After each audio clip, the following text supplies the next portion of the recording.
Baik ya, hari ini kita masuk ke hari ke bagian apa? Bukan hari ya, jadi perintah untuk apa? Pertemuan ketiga ya, pertemuan ketiga. Ini adalah ini tetap sama ya, ini hari ini terus. Nah ini hari ini kita masuk ke perintah ke-4 dan 5 ya, ke-4 dan 5.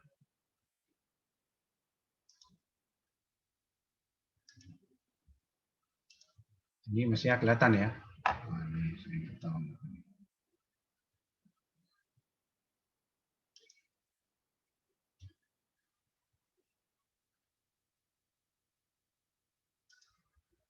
Nah, jadi saya bacakan ya sebentar ya. Perintah keempat begini. Ingatlah dan kuduskanlah hari Sabat ya. 6 hari lamanya engkau akan bekerja, terus dan melakukan segala pekerjaanmu. Tetapi hari ketujuh adalah hari Sabat Tuhan Allahmu. Maka jangan melakukan sesuatu pekerjaan engkau atau anakmu laki-laki, atau anakmu perempuan, atau hambamu laki-laki, atau hambamu perempuan, atau hewanmu, atau orang asing yang di tempat kediamanmu. Sebab, ini alasannya, sebab 6 hari lamanya Tuhan menjadikan langit dan bumi, laut dan segala isinya, dan ia berhenti pada hari ketujuh. Itulah sebabnya Tuhan memberkati hari Sabat dan menguduskannya dan memisahkannya. Perintah kelima adalah hormatilah ayahmu dan ibumu supaya lanjut umurmu di tanah yang diberikan Tuhan Allahmu kepadamu. Baik ya, kita langsung ke perintah keempat ya. Kalau kita lihat ya, ingat dan kuduskan hari Sabat, ini keempat ini. Ini persoalan ya. Ini teksnya ini tadi sudah ya, saya nggak ulang lagi. Nah, perintah keempat tuh ingatlah ya. Ingat itu apa sih ya? Ingat itu apa? Ini kata ingat ya, kata ingatlah ini di dalam apa? Di dalam di dalam bahasa Ibraninya ya, itu sebuah kata kerja yang nanti melibatkan ya, memasukkan termasuk kegiatan atau aktivitas mental ya, aktivitas mental untuk mengingat. Jadi mengingat itu bukan sekedar besok mau ujian kamu hafal, bukan, ini bukan soal mengingat-ingat supaya besok nanti ujian tinggal tulis selesai. Bukan, ini aktivitas mental, ini suatu pekerjaan yang sangat menguras mental kita ya, semangat kita untuk mengingat ya, ingat dan apa? Merenungkan serta apa? Serta nanti ada tindakan yang merupakan konsekuensi dari mengingat ini. Jadi ini adalah sebuah kata mengingat dalam bahasa Ibrani di sini itu merupakan sebuah aktivitas yang sifatnya itu mental ya. Nanti ada konsekuensinya. Lalu konsekuensinya apa? Nanti ada. Nah, ingat ya. Nah, di dalam Alkitab kita nanti jelas ya tujuan untuk apa kamu ingatnya. Jadi kalau di LA itu ingat dan pelihara. Sebetulnya ingatlah untuk menguduskan hari Sabat. Jadi kita mengingat itu untuk apa? Tindakannya itu untuk menguduskan. Menguduskan itu apa sih? Menguduskan itu kalau bahasa Alkitab ya, kudus itu adalah set apart, untuk memisahkan, dipisahkan. Jadi kudus itu dipisahkan. Ya, jadi perintahnya cukup jelas sebetulnya. Ingatlah supaya tujuan kamu ingat itu adalah supaya kamu menguduskan, memisahkan hari Sabat. Nah, itu kata kerjanya ya, kata kerjanya kita singkat saja ya. Lalu apa yang diingat ya, apa yang dipelihara? Yaitu apa? Sabat. Nah, Sabat itu ingat ya. Kata Sabat itu sebetulnya adalah bahasa antropomorfistik sebetulnya. Itu bahasa yang sebetulnya itu milik Tuhan. Bukan bahasa milik Tuhan ya. Sesuatu simbol atau suatu tanda, sebuah kegiatan yang itu hanya ada pada Tuhan, tetapi supaya bisa kita mengerti, maka dibuatlah bahasa antropo. Antropo itu adalah manusia ya. Antropomorfistik itu morfe, bentuk. Jadi bahasa yang dibentukkan untuk manusia supaya bisa mengerti. Karena apa? Karena kalau kita baca ya ini kalau kita baca secara manusia kita akan dapat gini, ini emangnya Tuhan itu bisa capek ya? Emangnya Tuhan tuh kerja 6 hari capek terus habis butuh istirahat ya? Waduh, ini kok maaf ya itu kayak kayak tipe pekerja malas ini dengan kondisi zaman sekarang yang mesin tuh jalan 24 jam, pabrik tuh 24 jam ya. Di rumah sakit tuh harus 24 jam ada orang. Itu waduh, ini Tuhan ini kok kayak gini ya. Jadi ini adalah bahasa antropomorfistik namanya ya. Jadi antropo itu antropos itu antropos ya, morfe itu bentuk. Tik itu ya bersifat bentuk yang bersifat supaya manusia sehingga manusia bisa mengerti bahwa Allah itu bukan pekerja yang lelah dan Allah itu bukan Allah yang butuh istirahat. Bukan ya, bukan. Ini nanti saya tunjukkan ya. Ya LAI karena memang supaya buat lebih apa bisa mudah dimengerti ya. Jadi dia harus seperti itu. Jadi sebetulnya sahabat itu apa sih ya? Yang disebut sahabat itu apa? Karena kalau mengingat supaya memelihara itu gampang, sudah kita udah tahu. Saya jelasin satu slide kalian sudah tahu tuh. Oh, saya mengingat itu sebuah kegiatan mental yang sifatnya terus merenung, mengingat. Nah, nanti ada konsekuensinya yaitu saya memisahkan, menguduskan dari sahabat. Menguduskan atau memisahkan dari sahabat. Sahabat itu apa ya? Sahabat itu sebetulnya gini ya, sahabat itu istirahat ya, sahabat itu istirahat. Ya. Di dalam saya tuangkan dulu semua nih ya. Jadi sahabat itu menuntut orang Israel itu untuk berhenti. Jadi orang Israel itu pada waktu Tuhan berikan 10 perintah di perintah keempat itu dia menuntut Israel itu untuk berhenti dari pekerjaan, ingat ya, dari pekerjaan biasa. Pekerjaan yang rutin yang dia terus kerjakan dan dia berhenti dari pekerjaan itu dan dia mengabdikan hari itu kepada Tuhan. Ingat ya?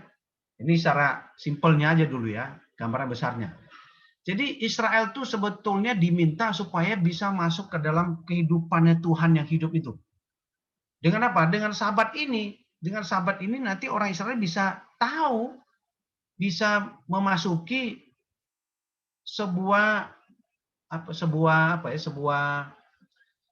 state ya, sebuah keadaan kehidupan Tuhan itu kayak gimana.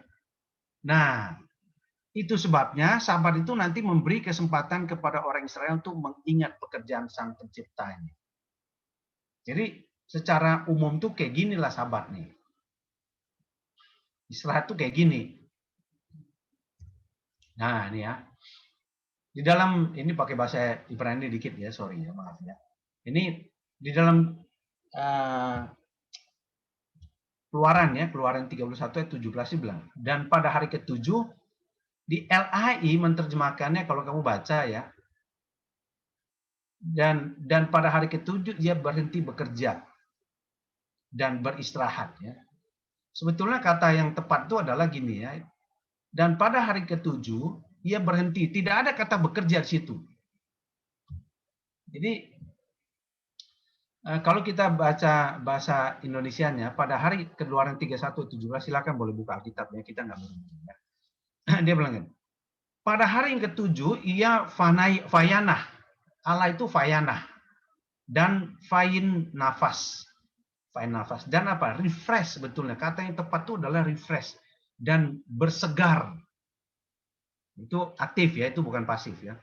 Dan Allah itu menyegarkan dirinya. Kira-kira begitulah kalau mau dibuat supaya jelas ya. Jadi kalau bahasa Inggris and the seventh day he stopped and refresh. Jadi kata yang benar itu adalah yang kata yang lebih tepat itu adalah dia bersegar, menyegarkan diri. Itu dia. Jadi bukan istirahat itu kayak kita zaman sekarang istirahat itu artinya istirahat 5 menit itu jadinya 5 jam ya. Itu dia. Itu bukan seperti itu. Fayana dan fain nafas. Itu ada kaitannya berhenti sama beristirahat itu. Makanya mungkin karena itu Aislai terjemahkan sebagai istirahat ya. Nah, kita harus tahu ya, sabat itu namanya istirahat itu milik Tuhan. Itu sebetulnya hari yang memang miliknya Tuhan. Bukan milik kita sebetulnya. Nah, itu nanti hari sabat itu adalah milik Tuhan, itu harinya memang punya Tuhan, dan itu nanti Tuhan itu sabat, hari 7 itu dia berhenti, itu merupakan sebuah contoh, sebuah teladan dari Allah sendiri untuk ciptaannya. Ingat ya, kalau tidak ada Sabat ya, karena kalau kita baca nanti perintah keempat itu yaitu semuanya itu nanti berkaitan sama penciptaan. Semua urusan Sabat itu selalu berkaitan sama penciptaan, saudara ya. Di dalam perjanjian lama kata Sabat itu selalu nanti berkaitan sama penciptaan. Jadi kalau tidak ada Sabat ya itu Adam dan Hawa itu tidak pernah tahu apa namanya refresh, stop and refresh itu Adam itu tidak pernah tahu. Adam hanya tahu keenam dia ciptakan, habis itu mulai lagi hari Senin. Hari pertama lagi. Hari ke-6, hari pertama, terus saja terus. Jadi kerja 24 jam kayak mesin tuh ya. Kalau kita mau pakai itu ya, mau pakai kategori fisik ya. Tapi sebetulnya Sabat itu bukan milik kita, tapi milik Tuhan, dan Tuhan yang tetapkan. Ini harinya Tuhan, hari yang Tuhan tetapkan, Tuhan berkati, dan Tuhan beristirahat. Ini merupakan kata ini ya, dari hari Tuhan tetapkan, Tuhan berkati, dan Tuhan beristirahat. Itu justru menjadi sebuah contoh ya. Contoh yang Allah berikan bagaimana nanti manusia itu bisa hidup sebetulnya. Yang disebut makhluk hidup itu kayak gimana? Ya itu tadi yang pertama itu ya. Jadi supaya orang Israel, orang percaya, orang yang punya Allah yang hidup itu sungguh-sungguh bisa masuk ke dalam kehidupannya Tuhan. Apa itu orang hidup? Dengan apa? Dengan Sabat itu. Dengan dia mengingat Sabat dan dia pelihara itu, itulah dia nanti tahu, oh begini ya, bisalah dia mengingat semua pekerjaan Sang Pencipta itu, yaitu apa 6 hari penciptaan itu. Jadi gini ya, jadi antropomorfisme ini, jadi bahasa sifatnya antropomorfisme ini ya, ini banyak contohnya ya. Memang kurang panjangkah tangan Allah ini? Emangnya Allah itu punya tangan ya? Nggak ada Allah itu. Memang Allah punya mata, nggak bisa lihat. Memang hanya Allah punya telinga, nggak bisa dengar. Itu bahasa antropomorfistik ya. Itu punya alat kita nggak ngerti. Allah roh, dia nggak punya tuh telinga, dia nggak punya mata, nggak punya hati nurani. Maksudnya hati nurani fisik ya. Nggak ada. Tapi seolah-olah Allah itu punya tangan yang panjang untuk bisa menjangkau, punya telinga untuk mendengar, punya mata untuk melihat. Itu nggak ada. Itu bahasa antropomorfisme. Itu kayak gitu ya. Lalu menyesal, ini Allah kok menyesal tuh kayak manusia banget ya gitu. Itu untuk menunjukkan kasih setia Allah yang tidak terpahami manusia, maka dianggaplah seolah-olah Allah menyesal. Sehingga Allah mengubahnya dari yang harusnya hukuman jadi berkat. Itu bahasa antropomorfisme ya. Itu seperti itu. Sabat itu salah satunya. Istirahat itu salah satunya. Memang Allah itu pekerja yang lelah, butuh istirahat. Itu di atas saya selalu taruh. Sabat antropomorfistik. Supaya kita selalu. Jadi Sabat itu ya, itu dimaksudkan supaya mendidik orang Israel itu tahu apa artinya berhenti. Berhenti apa? Berhenti supaya kita menyegarkan diri kita. Secara apa? Secara fisik ya. Nah, sekarang dengan penemuan biologi, penemuan kedokteran dan biologi yang sangat baik, kita tahu tubuh kita itu memang, fisik kita itu memang punya pola ya, punya pola kehidupan yang rutin yang tidak bisa diganggu gugat intervensi seenaknya. Ya, malam jadi siang, siang jadi malam itu nanti lama-lama kita pasti bermasalah tubuh kita karena dirancang untuk demikian. Nah, ini sekarang orang sudah mulai sangat tahu ya. Jadi fisik itu kerja seperti apa? Kalau kan lihat misalnya di dalam tubuh kita kan sebenarnya tidak ada satupun yang berpikir ya. Otak aja tidak berpikir loh. Bayangkan kalau otak itu memang bisa berpikir ya, dia suruh jantung kita stop 2 menit aja mati kita langsung. Otak itu kan cuma pancaran listrik yang terus dipancar terus nanti menggerakkan tuh terus nanti bisa apa? Jantung kita tuh otomatis bergerak sendiri. Kamu mau perintahkan suruh berhenti juga nggak bisa. Itu semua mesin ya. Jadi gerak sendiri, jadi nggak punya otak nih mereka. Nah, kita sekarang tahu fisik kita itu sudah jauh, kita pemahaman tentang fisik ini ya, tubuh manusia itu sudah jauh lebih komprehensif daripada dulu ya, dengan lihat oh sel darah itu kayak gini kerjanya, gini-gini. Itu sudah jauh. Jadi Sabat itu, istirahat itu emang Tuhan itu milik Tuhan dan Tuhan berkati dan Tuhan sendiri berhenti dan menyegarkan diri itu ada tujuannya supaya apa? Supaya orang Israel itu waktu dia mengingat Sabat dan dia pelihara itu ya, orang Israel itu berhenti dan orang itu pada saat yang sama orang Israel menyegarkan dirinya seperti Tuhan merefresh dirinya. Ingat ya, menyegarkan diri secara fisik, secara spiritual, dan secara emosional pada harinya Tuhan itu. Beginilah pola itu namanya orang percaya itu hidupnya. Saya tidak tahu, ini memang di dalam dunia kuno ya, orang memang masih teliti apakah ada korelasi antara Sabat itu dengan kehidupan dunia kuno. Masih sulit untuk mencapai kesimpulan ya, karena kelihatannya tidak terlalu ada korelasinya. Kalau tidak ada korelasinya sama sekali, justru ya Sabat ini mungkin merupakan sebuah perintah yang sifatnya revolusioner. Artinya mengubah tatanan kehidupan orang pada masanya itu dengan perintah Tuhan ini. Kalau itu, kalau memang tidak ada padanannya, maka kita tahu bahwa Musa itu tidak sedang mengarang-arang.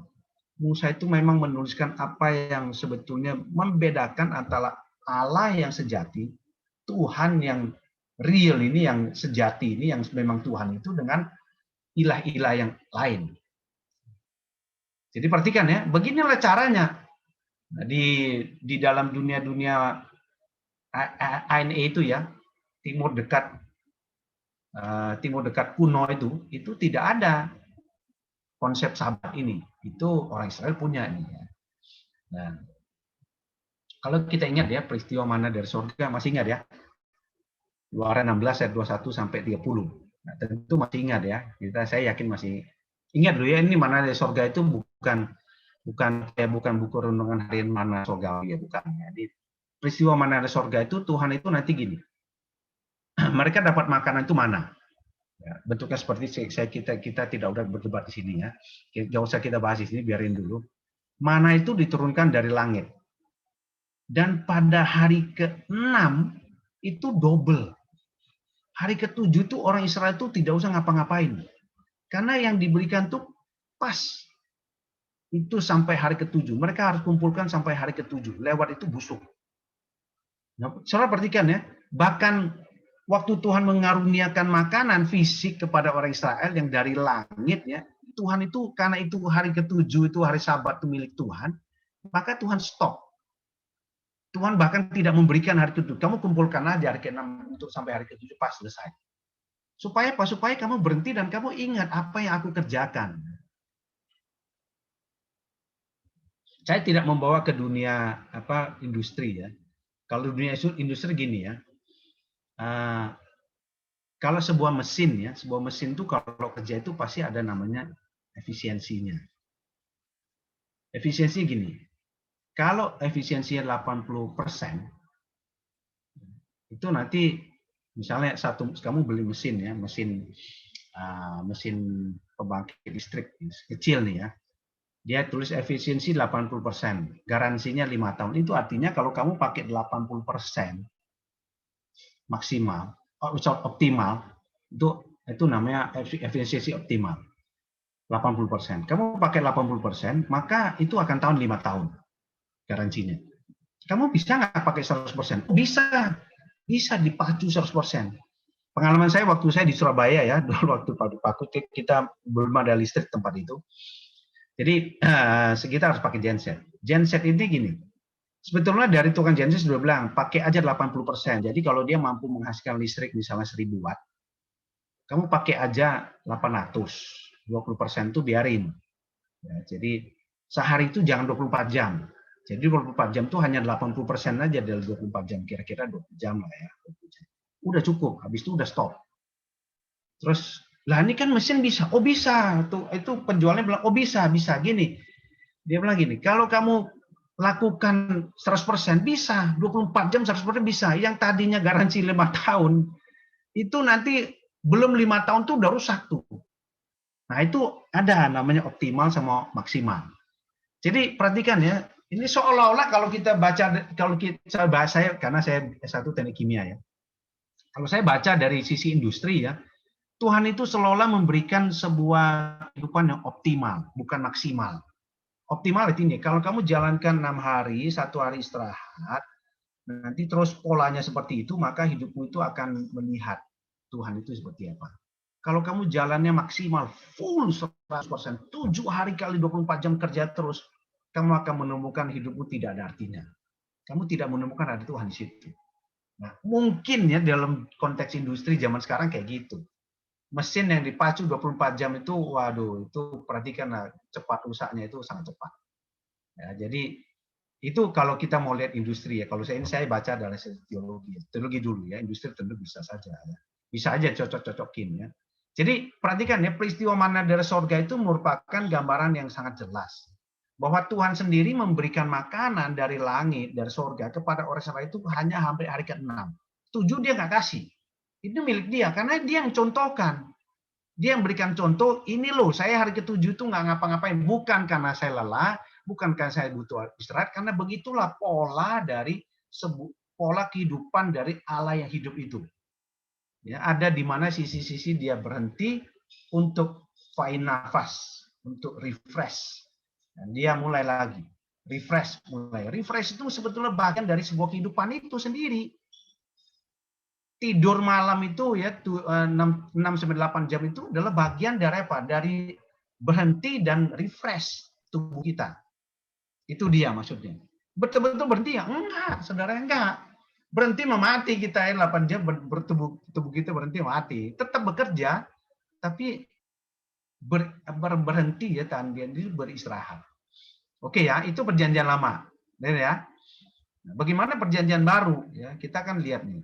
Walaupun saya bahas ini perintah keempat ya. Nah, dalam PB itu kayak gimana sih? Tetap sama ya, antropomorfistik itu ya. Jadi ajaran para rasul ya, ajaran rasuli untuk gereja itu tidak pernah menjadikan satu hari lebih suci dari hari lainnya. Nah, ini dia seru ya sebenarnya. Tapi mereka menyuruhkan supaya semua hari itu dikuduskan bagi Tuhan. Nah, sebetulnya ajaran ini sebenarnya apa sih? Itu aplikasi dari arti memasuki hari Tuhan. Setiap hari itu adalah kudus bagi Tuhan. Perhatikan ya. Dan kitab Ibrani mengatakan begini. Mereka yang percaya pada Kristus berhenti dari pekerjaan mereka dan masuk dalam peristirahatan sabatnya. Seolah-olah ya. Seolah-olah begini. Kalau dulu waktu zaman berdosa, kamu itu selalu tidak pernah berhenti dari keberdosaannya. Kira-kira begitu ya. Tidak mungkin berhenti dari keberdosaan. Sekarang itu ada masa-masa di mana kamu bisa berhenti dari keberdosaan. Beristirahat dari kehidupanmu yang penuh dengan semua kehidupan yang tidak ada Tuhan sama sekali, masuk kepada kehidupan yang sekarang ada Tuhannya. Ada polanya. Bahwa kalau kamu berdosa, kamu datang mohon pengampunan, Tuhan pasti ampuni. Ada polanya sekarang. Pola untuk menjadi orang hidup yang benar. Jadi pada waktu tidak ada lagi satu hari lebih suci dari yang lain, itu sebetulnya itu justru itu merupakan sebuah hari sabat Tuhan. Jadi dari sejak kita percaya sampai kita nanti ketemu Tuhan, itu seluruhnya itu adalah sabat. Justru ya. Bisa dipahami seluruhnya justru merupakan sabat, yaitu sebuah kehidupan yang masuk dalam kehidupan Tuhan. Seperti itu. Nah, bagi orang Kristen, Sabat ini kalau kamu masih pisahkan sabat mungkin merupakan hal baik. Ya, itu berharga juga ya punya hari istirahat untuk menyegarkan. Tapi ingat deh, itu bukan lagi hukum yang mengikat bagi gereja. Ya, bagi orang-orang percaya bukan lagi mengikat. Prinsip menyisakan waktu untuk beribadah dan mengabdi kepada Tuhan itu sekarang kita sudah kerjakan. Tapi itu bukan peraturan yang strict. Ingat ya, ini nanti seru nih ya di sini. Sabat tetap merupakan hari milik Tuhan. Hari kita meneladani pola Allah yang beristirahat dan menikmati Allah dan karyanya. Jadi Allah sendiri beristirahat, dia menikmati polanya segala macam, dia kerja lagi. Itu kan Allah bekerja kayak seolah-olah kayak manusia ya, ingat ya. Jadi kita itu juga sama. Sabat itu tetap merupakan hari Tuhan. Setiap hari kita juga pasti juga punya pola. Kita kerja seperti kerja biasa, kita beristirahat, kita menikmati Allah dan semua karyanya. Nah, melalui sabat tuh orang melihat Allah yang hidup dalam diri kita. Ingat ya, jadi melalui sabat yang kita pelihara dan kita kuduskan ini, yaitu sepanjang hari selama kita hidup sebagai orang percaya, dari hari pertama dia orang percaya sampai nanti ketemu Tuhan, orang akan melihat hidup Allah yang hidup dalam diri kita. Lalu sahabat itu apa di dalam perjanjian baru ya? Kalau saya itu ya, saya simpulkan tuh Sabat itu adalah hari manifestasi belas kasih Allah. Perhatikan ya, Allah itu kalau dia kerja terus hari ke-6, hari ke-7, terus Senin kerja lagi. Waktu Adam diciptakan hari ke-6, hari ke-7 dia kerja, dia akan terus begini. Dia tidak mampu melihat namanya Allah yang mengasihi. Mampu dia. Pada waktu Allah berhenti bekerja, tanda kutip ya saya pakai, berhenti dan Allah beristirahat, menyegarkan dirinya. Adam pasti dapat melihat memang Allah itu penuh belas kasihan. Kalau kita baca Lukas 6 ayat 1 sampai 11 ya. Silakan boleh dilihat sebentar ya, LAI ya. Kalian akan tahu ya, ini bicara mengenai apa sih? Ini bicara mengenai apa? Nah, silakan dibaca, kalau mau baca boleh ya, saya kasih waktu 1-2 menit, silakan baca. Supaya kita tidak terlalu buru-buru nih. Ya. Saya stop dulu share ya. Saya stop share, saya share Matius 6 ya, Lukas 6 ya. Lukas 6. Nah,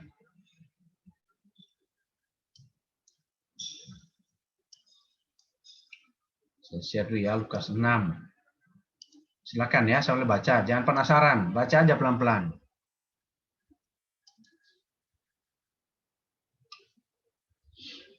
Saya juga baca pelan-pelan ya. Pada suatu hari Sabat, ketika Yesus berjalan di ladang gandum, murid-muridnya memetik bulir gandum dan memakannya, sementara mereka menggisarnya dengan tangannya.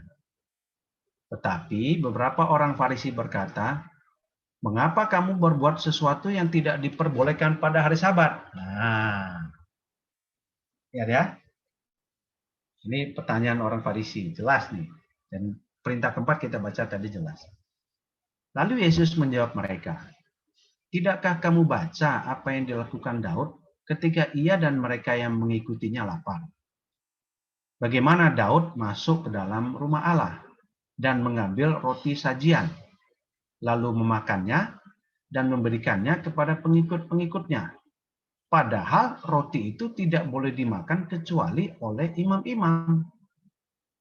Kata Yesus lagi pada mereka, ini sangat berbeda ya, dia pakai Daud tiba-tiba berubah. Kata Yesus lagi kepada mereka, anak manusia adalah Tuhan. Nah, ini ada Tuhan atas hari Sabat. Pada suatu hari Sabat lain, Yesus masuk ke dalam rumah ibadah, lalu mengajar. Di situ ada seorang yang mati tangan kanannya. Ahli-ahli Taurat dan orang-orang Farisi mengamat-amati Yesus. Kalau-kalau ia menyembuhkan pada hari Sabat, supaya mereka dapat alasan mempersalahkan dia. Jadi kan ya, tadi persoalan makan makanan yang tidak boleh dimakan itu kecuali oleh imam. Daud itu siapa sih? Dia makan, dia kasih lagi pengikutnya, prajuritnya. Waduh, cilaka. Nah, sekarang gini ya, ayat 8. Tetapi Yesus mengetahui pikiran mereka. Lalu berkata kepada orang yang mati tangannya itu, "Bangunlah dan berdirilah di tengah." Maka bangunlah orang itu dan berdiri. Lalu Yesus berkata kepada mereka, "Aku bertanya kepadamu ya, manakah yang diperbolehkan pada hari Sabat? Berbuat baik atau berbuat jahat? Menyelamatkan nyawa orang atau membinasakannya?" Sesudah itu Yesus memandang keliling kepada mereka semua. Lalu berkata kepada orang sakit itu, "Ulurkanlah tanganmu." Orang itu berbuat demikian dan sembuhlah tangannya. Maka meluaplah amarah mereka, yaitu orang-orang Farisi tadi ya. Lalu mereka berunding, apakah yang akan mereka lakukan terhadap Yesus. Nah, saudara perhatikan ya. Kalau kita mengatakan bahwa Sabat di perjanjian lama, perjanjian berbeda, maka kita keliru memahami Sabat itu. Ya. Di dalam perjanjian lama, perjanjian baru itu tidak ada bedanya. Pada waktu Allah melarang semua kegiatan itu, Allah bukan sedang melarang sebuah hakikat, bukan. Allah sedang meminta orang Israel itu berhenti dan memandang pada Allah. Apakah memang tidak boleh melakukan apapun sama sekali? Bukan. Boleh. Dan Tuhan sendiri melakukan. Bahkan sebelum Tuhan pun Daud sudah melakukan. Kalau tidak makan, Daud mati. Jadi, makanya itu sebab saya tulis ya. Hari Sabat itu di dalam perjanjian adalah hari manifestasi belas kasihan Allah. Apakah boleh pada hari Sabat itu kita menunjukkan belas kasihan kita kepada sesama kita? Boleh, dan memang Yesus lakukan. Itu hari Tuhan, harinya punya Tuhan. Tuhan berhenti itu bukan berarti Tuhan diem aja nggak ngapa-ngapain. Maka hancurlah dunia itu kalau satu hari Tuhan diem aja nggak usah ngapa-ngapain. Tuhan tetap bekerja, tapi Tuhan ingin kita memisahkan hari itu bukan seperti hari-hari biasa kita lakukan. Hari-hari kita beraktivitas untuk kepentingan semua urusan kita, bukan. Pisahkan itu sebagai hari yang berbeda. Dipisahkan. Berhentilah dari kebiasaan rutinitasmu yang begitu parah itu ya, yang kata orang tuh rutinitas itu namanya membinasakan. Saya tunjukkan bahwa tidak ya, tidak itu orang dunia yang bilang begitu. Rutinitas itu mematikan, itu salah itu. Ya. Jadi dari kegiatanmu yang sehari-hari seperti itu ya, kamu berhenti. Kamu lihatlah saya dan lakukanlah belas kasihan. Kemungkinan Tuhan itu bahkan mungkin saja ya kalau dia masih kasih perintah, dia bilang apa? Hai tuan-tuan, suruh budakmu jangan bekerja seperti hari biasa. Ajak dia masuk duduk makan bersama-sama dengan kamu. Itulah hari Sabat, hari menunjukkan belas kasihan Tuhan. Mungkin akan seperti itu ya. Hari Sabtu mereka sibuk persiapkan, hari Minggu mereka menikmati makanan itu, tidak usah. Yang budak tidak perlu melakukan pekerjaan sebagaimana hari biasa, dia duduk bersama dengan tuannya juga tidak perlu hari seperti hari biasa memerintahkan budaknya ini itu segala macam, tinggal duduk semua, duduk bercengkrama, berbincang, bersaudara ya, dan menikmati bagaimana Tuhan itu memberikan kehidupan di dalam satu keluarga besar itu kepada tuannya, kepada budaknya, kepada ternaknya segala macam. Itulah Sabat sebetulnya ya. Saudara perhatikan ya, itu Sabat. Oke. Sebentar lagi saya sudah diperingatkan, jadi saya cepat-cepat saja ya. Itu Sabat ya, masih banyak pertanyaan, saya biarin aja dulu. Nggak mungkin saya kalau jelasin itu nanti masalah. Perintah keempat ya. Nih ya, perhatikan ya. Jadi jangan kamu melakukan suatu pekerjaan yang biasa kamu lakukan, engkau atau anakmu laki-laki, bukan berarti istri nggak ada ya. Atau anakmu perempuan, atau hambamu laki-laki, atau hambamu perempuan, atau hewanmu, atau orang asing di tempat kediamanmu satu rumah. Nah, Tuhan bilang apa? Sebab 6 harinya Tuhan menjadikan langit. Perhatikan ya, Sabat itu dikaitkan dengan penciptaan bumi yang sangat spektakuler. 6 harinya Tuhan menjadikan langit dan bumi. Bukan 6 hari Tuhan itu setelah itu masih begini, enggak. 6 hari Tuhan menjadikan langit dan bumi, laut dan segala isinya. Ia berhenti pada hari ke-7. Ingat ya, ia berhenti pada hari ke-7. Itu dia berhenti melakukan semua keajaiban itu hari ke-7, seolah-olah katakannya. Itu sebabnya Tuhan memberkati hari Sabat dan menguduskannya. Hari di mana dia mengingat dan melihat semua pekerjaan yang dia sudah kerjakan. Demikianlah manusia itu berhenti dari semua pekerjaan untuk melihat hari di mana Tuhan bekerja. Mulai dari masa penciptaan sampai pemeliharaannya kepada orang percaya, pada orang Israel pada masa itu. Dan mereka bersukacita. Dan mereka memberkati hari Sabat dan mereka menguduskannya. Memisahkannya menjadi hari yang sangat berbeda dengan hari biasa. Itu maksudnya. Jelas ya? Dan. Oke. Perintah kelima. Hormatilah ayahmu dan ibumu, supaya lanjut umurmu di tanah yang diberikan Tuhan. Gampang ya, ini mudah nih. Apa itu hormati? Nah, hormati di sini mungkin kita sulit ya, perjanjian lama.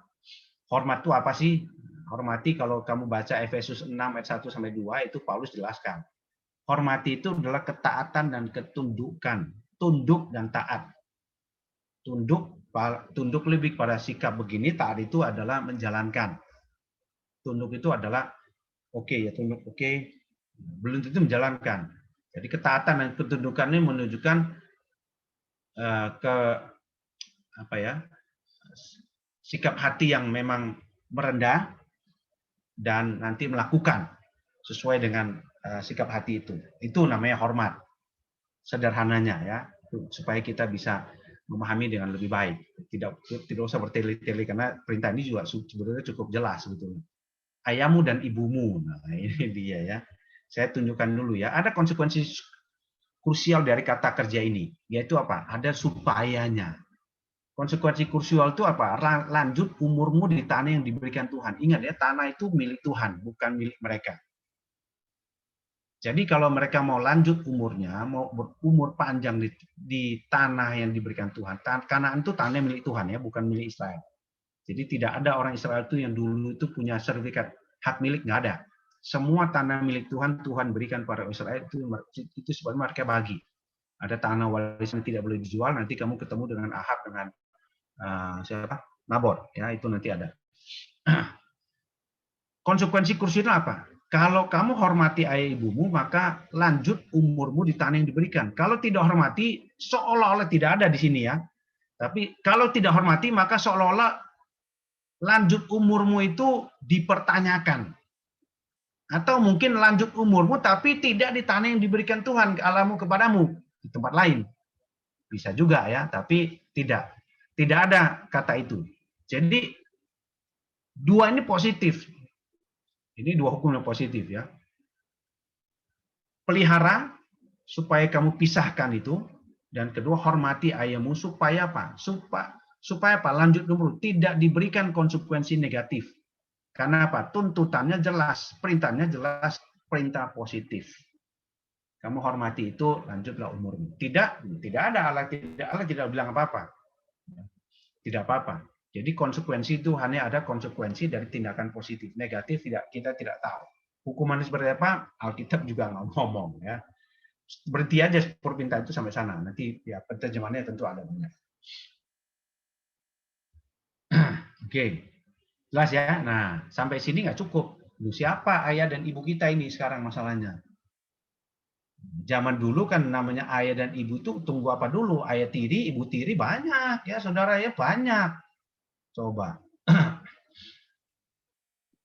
Pak Chandra, mohon maaf, slide-nya belum di-share ya, Pak? Oh, slide-nya belum di-share ya? Iya, tadi setelah ayat belum di-share lagi. Oh, bentar, saya coba share ya. Saya harus share pakai ini baru bisa. Ya. Sampai mana tadi? Ini ya? Sampai ini ya? Tadi terakhir Bapak share yang ini. Ayat yang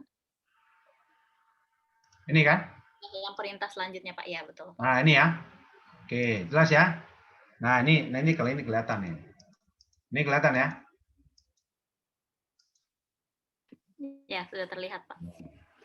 Jadi siapa ayah dan ibu kita? Pada masa itu ya, kalau itu Ismail itu punya ibu tiri. Siapa namanya? Sarah. Esau sama Yakub juga punya mama tiri, yaitu siapa? Ya itu ya Hagar, saudara ya. Gak bisa nanti kalau Abraham setelah Sarah mati nanti dia kawin lagi, yaitu mama tirinya. Lu ayah dan ibu tuh siapa? Ya siapa ya? Nah, sebetulnya ya. Nah ini tentu kita harus bawa jauh ya, jauh. Pada masa itu tentulah namanya ayah dan ibu itu adalah ayah dan ibu kandung. Jelas itu, jelas. Ibu tiri itu sebenarnya tanda kutip ya, tanda kutip tuh. Nah, orang tua kandung pasti. Yang kedua apa? Sekarang orang tua rohani. Orang tua yang nanti menjadi apa? Menjadi orang yang membawa kita kepada Tuhan bisa juga. Orang yang membimbing kerohanian kita bisa juga, hamba Tuhan di gereja, termasuk orang yang memperkenalkan Tuhan Yesus kepada kita, akhirnya kita mengenal Tuhan, kita ditangkap Tuhan, kita menjadi Kristen, itu juga bisa. Atau kita sebut kadang-kadang kakak rohani. Orang tua itu nanti dipahami seperti apa? Bukan lagi seumuran, bukan soal umur mama dan papa, tapi soal apa? soal orang yang lebih dahulu memberikan teladan kepada kita. Itu dia ya. Jadi sederhananya seperti itu. Jadi kalau kita pahami siapa ayah dan ibu kita sekarang, ya orang tua kandung kita. Yang kedua ya orang tua rohani atau kakak rohani itu. Itulah dia. Orang-orang bisa menjadi teladan, disitulah hormatilah mereka. Nanti Ibrani ada. Hormatilah mereka yang menjadi pendahulumu. Pelihara iman mereka, teladani iman mereka. Karena mereka sudah menunjukkan hidup yang benar. Itu dia. Jadi banyak ya soal menghormati ayahmu itu banyak sekali. Perhatikan ya, kalau kita mau jujur ya, dengan realita kehidupan ancient Near East yang tidak ada hak asasi manusia, maka menghormati ayah dan ibu dalam pengertian orang tua kandung dan orang yang sungguh-sungguh menjadi teladan bagi kita dalam mengenal Tuhan, wah ini sih sebuah perintah yang akan mentransform ya kehidupan pada masa itu yang mungkin lebih banyak sifatnya saling benci, emosi, iri, ya, terus apa lagi ya, keserakahan karena ada mama tiri, papa tiri begitu banyak ya, itu hal seperti itu pasti akan terjadi. Yang perhatikan bahwa di sini fokus perintah Tuhan itu jelas, hormati ayahmu dan ibumu, yaitu orang tua kandungmu, ayahmu kan ayah kandungmu, ibu kandungmu, ayah tanda kutip rohanimu, ibu rohanimu, kakak rohani, semua orang-orang yang seperti itu. Udah jelas sampai sini, udah nggak usah panjang-panjang, udah 5:30. Ntar lagi saya diperintahkan ini. Nah, ini sekedar beberapa pertanyaan penting ya. Coba kita pikir-pikir ya. Selama ini apa sih pentingnya sahabat buat kita? Bahkan kita tidak pernah tahu bahwa sahabat itu milik Tuhan, itu punya Tuhan, dan Tuhan itu memang kasih supaya kita jadi teladan. Nggak bisa. Apakah kita pelihara sahabat dan kuduskan? Ya kalau nggak penting, apa yang mau pelihara? Untuk apa yang bisa dipelihara di situ? Orang bilang kalau antara ikan cupang ya sama ikan cupang sama ikan sapu-sapu, kamu mau pelihara mana? Ikan cupang lah yang lebih penting. Oh, sahabat dulu apa? Orang nggak ngerti loh selama ini juga. Apa yang mau pelihara? Nah, pelihara sahabat, kalau kamu pelihara, kamu mengingat ya, pelihara sahabat, memangnya kamu ingat itu untuk menguduskannya. Kalau ingat sahabat, ingat apa kamu? Ingat kamu bisa santai, bisa have me time, gawat. Kalau pakai have me time, gawat, saudara ya. Bagaimana cara pelihara sahabat kita selama ini? Kalau memang kita sudah mulai pelihara. Apakah pelihara sahabat kita itu adalah kita men-set apart, sehingga kegiatan-kegiatan yang rutin memang kita tidak kerjakan, kita kerjakan kegiatan yang sifatnya justru mewujudkan ya belas kasihan Tuhan. Kalaupun tidak satu hari, maka setiap hari kita selalu punya waktu kita menunjukkan belas kasihan kita, belas kasihan Tuhan kepada orang lain.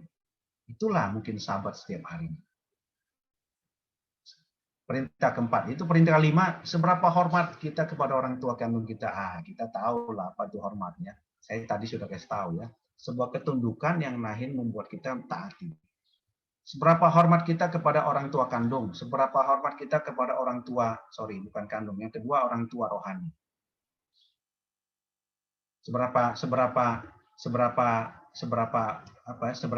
hormat kita. Seberapa hormat kita kepada orang-orang yang seberapa hormat kita kepada orang-orang yang sudah menjadi teladan buat kita selama ini, atau hanya kita ambil benefit dari mereka saja. Setelah itu ya sudah, untuk apa kita ingat-ingat nih?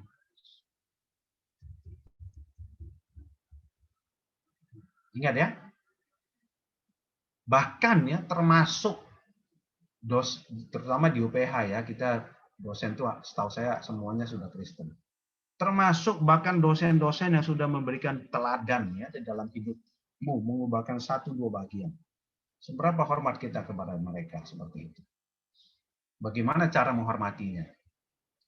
Apakah perintah dan 4 dan 5 kalau kita kerjakan ini, kita kerjakan karena Tuhan atau karena kita ini, saudara?